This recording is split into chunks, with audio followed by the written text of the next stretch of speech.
네, 안녕하세요. 오늘 11월 17일 일요일입니다. 쿠코인 거래소라고 있습니다. 저는 예전에 저기서 거래를 해 봤고요. 음, 세계 랭킹 5위였는데 오늘 보니까 그 세계 랭킹 9위더라고요. 다른 데도 많이 커서. 그래서 쿠코인 거래소에서 파이네트워크 분석을 했는데 굉장히 깔끔하게 잘했어요. 그래서 언젠가 한 번은 이게 도대체 파이코인이 뭐며 다른 코인과 무엇이 다르며 분명히 어떤 기회도 있는데 또 어떤 위험도 있으며 그 다음에 상장은 언제 하며 상장이 되면 매매는 어디서 할 수 있으며 이런 것을 이제 거래소니까 굉장히 정리를 정말 객관적으로 잘 해놨더라고요. 그러니까 파이코인한테 뭐 잘 보여서 파이코인을 유치하겠다 이런 차원을 떠나서 저 이거 보고 처음 알았는데 지금 저희가 한 6,500만 명 정도로 알고 있잖아요.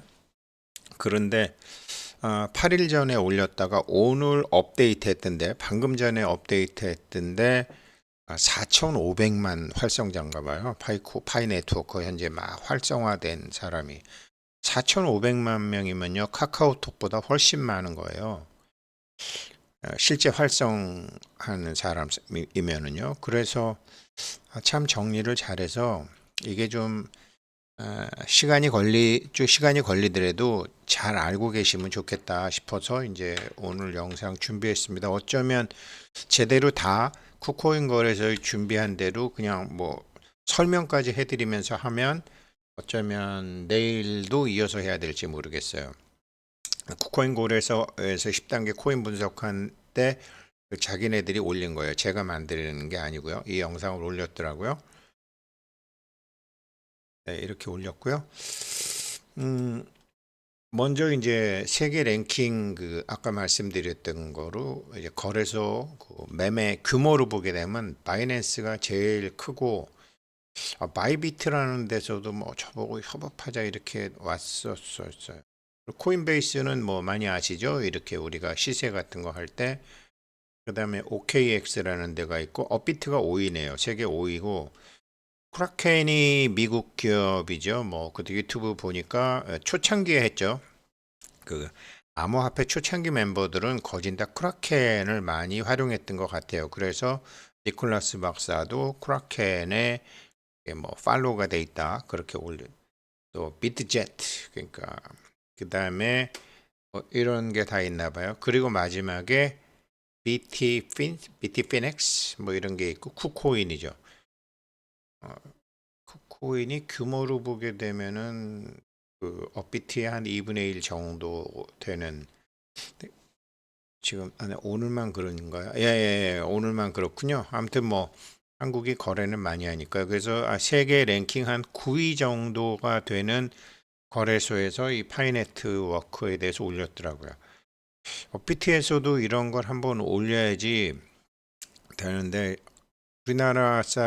우리나라 사람들은 영어를 잘 못하기 때문에 에, 대한항공이 뭐 다른 데보다 서비스가 좋은 게 아니고 뭐 승무원 그냥 예쁘고 젊고 대한항공은 별로 노력을 안 하죠. 음식이나 이런 게 다른 데는 다른 항공에서 치열하게 경쟁하는데 대한항공 정말 그래서 뭐 고생도 좀 했죠. 그런 것처럼 우리나라 사람들이 다 영어에 대한 이 울림증이 있기 때문에 쿠코인이 바이낸스니 이런 데 하는 것보다 뭐 가만히 있어도 업비트에서 할 거야 이러면서 이런 걸 준비도 안 하고 있는데 쿠코인 같은 데서 이렇게 해주네요.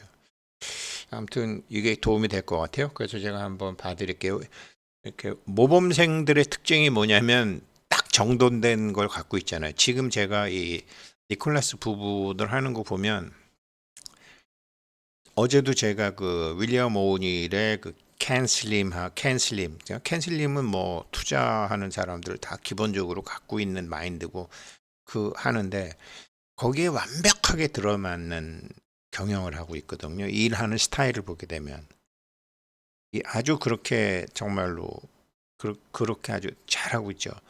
모범생들이 그런 걸 잘하죠. 근데 이번에 쿠코인에서 한 거를 쿠코인에서 정리해 놓은 10단계가 너무 좋더라고요. 그래서 다 아시지만 아시는 분도 계시고 처음 하시는 분도 계시지만 아시지만 그래도 한번 정리해두면 이번 영상은 큰 도움이 될 것 같습니다. 쿠코인에 세든 거 설명을 해드릴게요. 먼저 이제 파이네트라는 게 도대체 뭐냐 여기서부터 시작했더라고요. 그 다음에 첫 번째가 파이네트워크가 다른 암호화폐 회사랑 다른 게 뭐냐. 그 다음에 파이네트워크가 이제 뭐 작업증명, 지분증명과 달리 얘네들의 그 합의 메커니즘이라는 게 뭐냐 이런 데서 이제 딱 개념을 잡아주고요. 파이네트워크 이거 채굴은 어떻게 되고 있는 거냐 요거를 또 설명을 해주고요. 기본적인 거를. 그 다음에 채굴 말고도 파이코인 획득하는 방법이 있다는데 그건 또 뭐냐 이렇게 네 번째. 그렇다 그러면 이 파이네트워크에서 토크노믹스 파이코인이 이 암호화폐를 발행해서 만들고자 하는 생태계의 이 경제는 어떻게 굴러가느냐. 토크노믹스로 되어 있네요. 파이네트워크 토크노믹스. 그리고 여섯 번째가 파이네트워크 메인넷 출시는 언제 하나요? 뭐 어떤 허파도 바람도 없이 냉정하게 보고 있더라고요. 메인넷 출시는 언제 하나요? 이거 있고요. 그 다음에 파이네트워크 로드맵, 그 다음에 여덟 번째도 도움 되시는 분들, 모르시는 분들도 많으시기 때문에 그럼 메인넷 출시 이후에 파이코인을 판매하는 방법은 하나냐? 아니다라는 거죠. 세 가지를 해놨고요. 그리고 파이네트워크의 잠재적인 위험도 있을 거 아니에요. 당연히 잠재적인 위험과 여러 가지 도전 과제가 뭐냐? 그게 있고 마지막 결론으로 이제 파이 네트워크와 파이코인의 미래, 그다음에 뭐 질문 요렇게 해서 10단계로 파이 네트워크란 게 도대체 뭐냐? 사실 이런 걸 좀 알아야지 자녀분들이나 주변들한테 설명할 수 있는데 우리나라 사람들 다 이런 거 안 하잖아요. 저도 그냥 해. 내가 하라면 해. 아마 한 10불은 갈 거야. 그래서 100불은 저는 그렇게 받았지만 요즘 야야 해. 그냥 100불 가고 한 3년 기다리면 3,000불 가니까 잔소리 말고 해. 이렇게 하지 차분차분 이렇게 설명을 잘 안 하잖아요. 그래서 그런 우리의 지난날에 이제 공백을 한번 이 쿠코인에서 만들어 발표한 파이네트워크로 한번 보자라는 거죠. 그래서 먼저 보게 되면은 파이네트워크란 뭐며 다가오는 메인넷 출시를 어떻게 준비해야 되나 이게 원래 이것의 큰 제목이었어요. 도대체 파이코인 채굴 한다는데 파이네트워크가 뭐고 메인넷이 지금 얼마 안 남았다는데 이거 어떻게 준비해야 되냐. 그래서 파이네트워크라는 걸 하면서 스탠퍼드 박사 팀에 의해서 개발됐다. 2019년도 3월 14일 날 출시됐다. 그런데 다른 암호화폐 채굴과 달리 모바일 기기 이게 엄청난 거라. 그냥 이거를 사람들이 모바일 기기라 그러니까 무료라고 했지만 그 영상 이상하게 많이 안 보셨던데 지금 전 세계가 스마트 엣지하고 초연결 AI 사회로 가고 있는데 이 스마트 엣지와 초연결을 동시에 활용하고 있는 파이코인이라는 거죠. 지금 암호화폐 채굴을 그렇게 한다라는 거죠. 그런데 파이코인 이전에 뭐 비트코인이니 이더리움이니 전통적인 암호화폐는 대부분 상당한 컴퓨팅 파워가 있어야 되고 전기 비용도 굉장히 높게 들어가서 참여를 제한했다. 그런데 파이 네트워크는 스마트폰만 있으면은 이 네트워크 파이 생태계의 기본 화폐인 파이코인을 채굴할 수 있는 상태로 해서 이런 암호화폐의 게임 체인저가 돼버렸다. 게임의 규칙을 바꿨다. 지금 이렇게 쿠코인에서 얘기한 거예요. 그래서 파이 네트워크는 이 암호화폐 채굴하는 거와 관련된 그런 뭐 무거운 자원의 소모 없이 이게 세 번째 환경 프렌들리에도 나오잖아요. 그 D앱, 모바일, 에코 프렌들리로 나오잖아요. 파이 네트워크의 모토. 이게 엄청나게 중요하다는 걸 아는 거죠. 저도. 그러니까 이렇게 자원 소모 없이 안전하게 채굴을 가능하게 하고 합의 알고리즘이다. 이게 블록체인은 사실 합의 알고리즘이 맞죠. 그래서 친환경적이고 이 사용자 접근이 쉬워졌다. 암호화폐에 대한 접근이. 그러니까 연세 드신 분들도 많이 할 수 있고 어린 사람들도 할 수 있고 돈 없는 사람들도 할 수 있고 파이코인 보세요. 이렇게 경영을 하는 사람은요, 뭐 정말로 엄청나요. 그래요. 파이 네트워크. 그래서 여기 나오잖아요. 올해 10월 기준으로 4,500만 명 이상의 활동 사용자, MAU, Monthly Active User가 4,500만 명인가 봐요. 그래서 저는 6,500만 명의 KYC 뭐 1,400만, 1,500만 이렇게 봤는데 지금 KYC 대기하고 있는 사람이 한 3천만 명 정도 되나 봐요. 제가 예상한 것보다 많았어요. 그래서 파이네트워크는 전 세계적으로 인기를 얻고 있다. 그러나 여전히 개발 중이다. 그렇죠? 폐쇄형, 오픈 메인넷이잖아요. 그리고 올해 말로 예상이 된다. 그래서 올해 말로 예상이 돼서 오픈 메인넷 출시가 되면 파이코인이 처음으로 거래소에서 가능해질 수 있습니다. 라고 파이네트워크에 대해서 기본적인 윤곽을 설명해 줬어요. 그리고 두 번째, 그 안에서, 그 내에서 그래서 파이네트워크가 다른 점은 뭐냐? 다른 암호화폐와 달리 집중적인 하드웨어. 그러니까 제가 이 D 앱이라는 게 단순히 장부의 분산이 아니다. 지능의 분산이다. 옛날엔 서버가 중요했다. 중앙이 중요했다. 라우터죠. 뭐 라우터에서 뿌려주는 거니까. 이렇게 전화 코드만 어디다 이렇게 꼽아주는 거와 비슷한 그런 역할을 했잖아요. 교환소 비슷한 게 있잖아요. 옛날에 중앙이라는 게. 그런데 지금 스마트 엣지가 되면서 집중적인 하드웨어가 아니라 굉장히 스마트해진 개개인의 핸드폰과 개개인이 설치한 노드, 이 스마트 엣지를 지향하면서 파이네트워크의 모바일 오전 접근 방식은 스마트폰을 가진 누구나 네트워크의 보안에 기여할 수 있게 한다. 이게 엄청나게 다른 점이라는 거죠. 이런 사용자 친화적인 암호화폐 설계는 이 암호화폐라는 게 화폐는 돈 있는 사람, 돈 없는 사람, 가난한 사람, 아픈 사람, 못 배운 사람, 배운 사람 다 접근해야 되는데 다른 암호화폐는 암호화폐라고 말만 하지 접근이 굉장히 어려웠는데 이 접근성을 대중에게 제공하겠다. 230개국 10억 명에게 제공하겠다라고 하는 파이의 사명과 일치하다. 채굴 방식 자체가. 그리고 다른 암호화폐가 갖고 있는 전통적인 진입 장벽을 넘어섰다. 파이 네트워크 앱은 하루에 한 번 앱을 열고 버튼을 누르는 간단한 방법으로 파이코인을 채굴할 수 있게 했다. 이거는 정말로 파이 네트워크의 대규모, 현재 한 6,500만 중에서 한 4,500만 정도가 암호화폐를 사용할 수 있게 하는 유저 베이스로 아주 중요한 역할을 했다. 그런데 이 파이 네트워크의 사용자, 우리 같은 파이오니어들은 네 가지로 분류하는 독특한 구조를 갖고 있다. 다른 암호화폐들은 이런 걸 안 갖고 있다. 파이오니어들, 우리 같은 거, 나 사람이에요 라고 자신이 인간임을 확인하는 기본 채굴자들, 그 다음에 기여자들, 방패죠. 신뢰할 수 있는 사람들을 보안 서클에 추가하는 거, 우리 방패. 그 다음에 홍보 대사들, 새로운 사람들을 네트워크에 소개하는 멤버들. 그 다음에 노드들, 현재 테스트 노드와 슈퍼 노드를 우리는 다 테스트 노드죠. 이 어떤 암호화폐보다도 많은 노드를 갖고 있는 게 이게 분산된 지능 분산, 스마트 엣지의 핵심으로 가고 있다라는 거죠. 그래서 개척자, 기여자, 홍보대사, 노드로 구성되어 있는 이 자체가 그러니까 암호화폐의 구성 요소 자체가 다른 암호화폐와 전혀 다르다라고 쿠코인 거래소에서 설명을 하고 있는 거예요. 그래서 이런 역할들은 파이 네트워크가 이제 사용자들의 참여와 그다음에 네트워크 구축을 기반으로 파이코인을 얻을 수 있는 커뮤니티 중심의 플랫폼이다. 그래서 커뮤니티에 이렇게 뭐 검증하는 사람들도 많이 생기고 다른 암호화폐 아주 다르다고 쿠코인에서 설명해주고 있어요. 합의 메커니즘, 보통 이제 스텔라 컨센서스 프로토콜 SCP라고 하는데 작업 증명을 사용하는 비트코인과 다르다. 여기서 이제 우리가 스텔라 컨센서스라고 그러는데 스텔라 컨센서스는 저전력, 전기를 거지는 않습니다.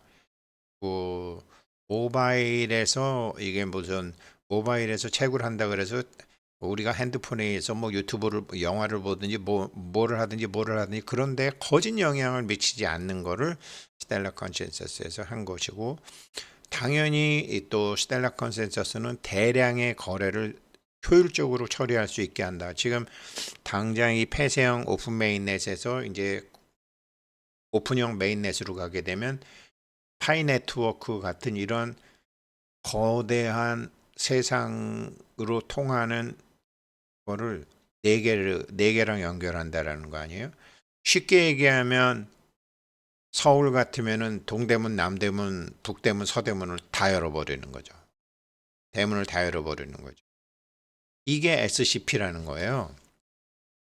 그래서 제가 야 얘네들이 정말 이거 봐라. 이거 초연결 AI 시대와 스마트 엣지 시대라고 하더니 얘네들이 결국은 핸드폰으로 체결한 게 이제 점점 핸드폰이 사람들이 들고 있는 핸드폰이 테레비보다도 좋고 영화관보다도 좋고 뭐 PC방보다도 좋게 되잖아요. 그냥 옛날에는 전화통 하나 들고 다녔는데 이게 지금 어마무시한 뭐 지금 걸 들고 다니는 거잖아요. 야, 이게 스마트 엣지하고 초연결 AI 시대를 하려고 했으니까 얘네들이 합의 메커니즘 SCP로 했게 된 거구나. 얘네들이 자꾸 화폐혁명 한다는 게 이거 아니면 방법이 없으니까 금융 시스템에 안 들어가 있는 나라. 그리고 이 분산화. 연합 비잔틴 합의를 통해서 SCP는 파이 네트워크가 중앙 집중화된 통제를 피하고 중앙은 그냥 서버, 라우터, 교환실 이런 역할밖에 안 하는 거죠. 그리고 사용자 합의가 네트워크 변경을 주도하게 합니다. 이게 통제 자체는 두려움이잖아요. 통제 자체는. 그래서 뭐 너무 형이삭적으로 나갈까봐 제가 말씀 못 드리지만 NASCP 그리고 저 확장성, 저 분산화는 그냥 이게 그냥 들을 게 아니고 컴퓨터의 발전 방향, 이 정보의 발전 방향을 아는 사람이 보고 깜짝 놀래더라니까요.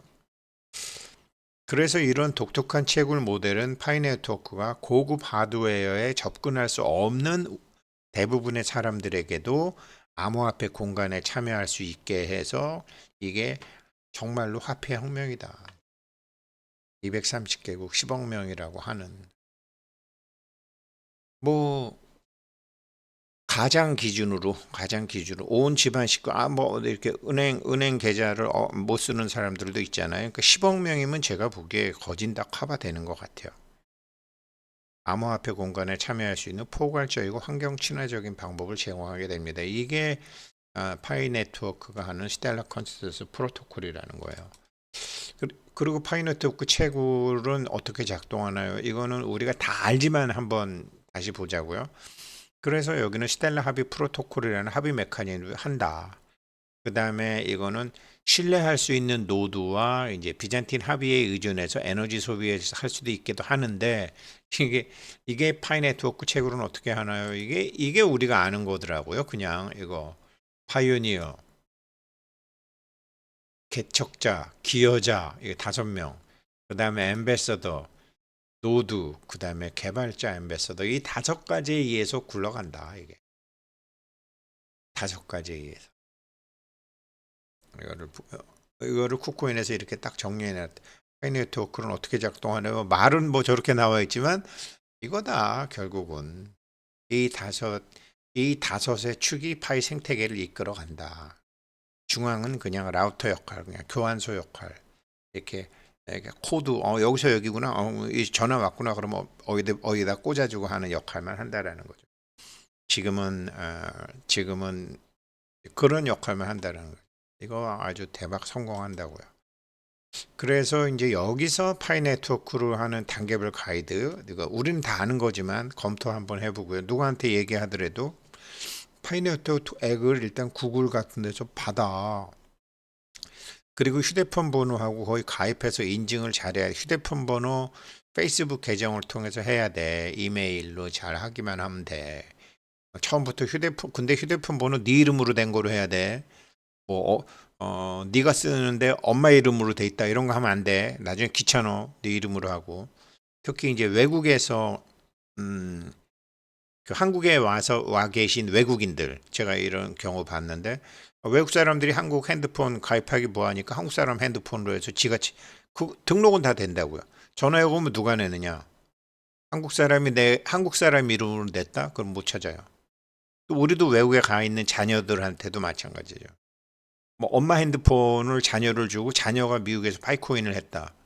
근데 요금은 엄마 이름으로 냈다. 안 되는 거죠.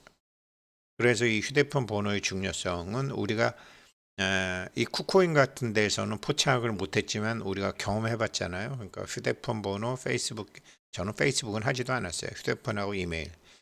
이게 되고 나면 그때부터 채굴 시작이 된다. 앱에서 번개 아이콘을 탭하면 내가 사람이다라는 걸 증명해주면 채굴이 활성화된다.